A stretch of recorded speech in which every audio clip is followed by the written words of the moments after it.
Iran and the United States swapped 5 detainees each on Monday, thanks to a Doha-brokered deal between the arch-foes.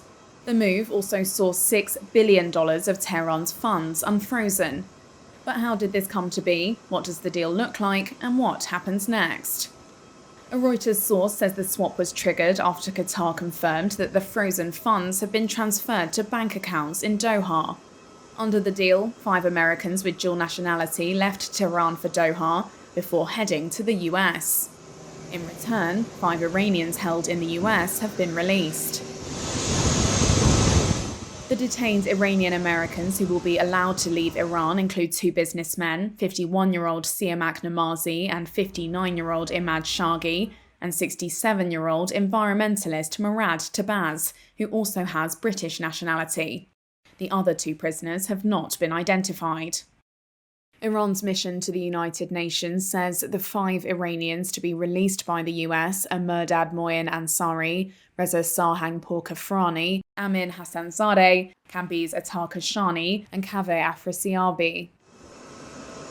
The agreement was born out of months of diplomatic contacts, secret talks, and legal manoeuvring. Qatar has been at the heart of negotiations throughout, sources and officials say. Since March 2022, Doha has hosted several rounds of indirect clandestine meetings between Tehran and Washington. Early talks focused heavily on Iran's nuclear dispute with the US.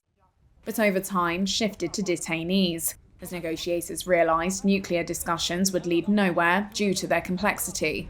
In September, Washington waived sanctions to allow the transfer of Iran's funds to Qatari banks. Doha will now take on a monitoring role to ensure Iran's rulers spend the funds on non-sanctioned goods. Iran's funds have been frozen in South Korea, normally one of Iran's largest oil customers, after US sanctions on the Islamic Republic were hardened in 2018. Today, I want to update the world on our efforts to prevent Iran from acquiring a nuclear weapon. The move came after then US President Donald Trump's decision to ditch Tehran's 2015 nuclear deal with 6 world powers. Hostility to the US has always been a rallying point for Iran's clerical establishment. That's despite it suffering political isolation and sanctions-related economic hardship since Washington severed ties shortly after the 1979 Islamic Revolution. Supreme Leader Ayatollah Ali Khamenei could likely tolerate some limited civility between Iran and the US amid growing public anger over severe economic challenges. But Iranian insiders say normalizing ties with Washington would likely be a step too far. Clerical leaders fear improved relations could weaken the legitimacy of the Islamic Republic and its influence in the region, as well as harming Khamenei's domestic authority.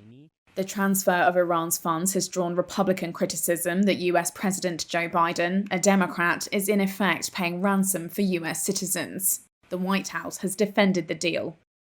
Whether it leads to future agreements regarding Iran's nuclear standoff with the US remains unclear.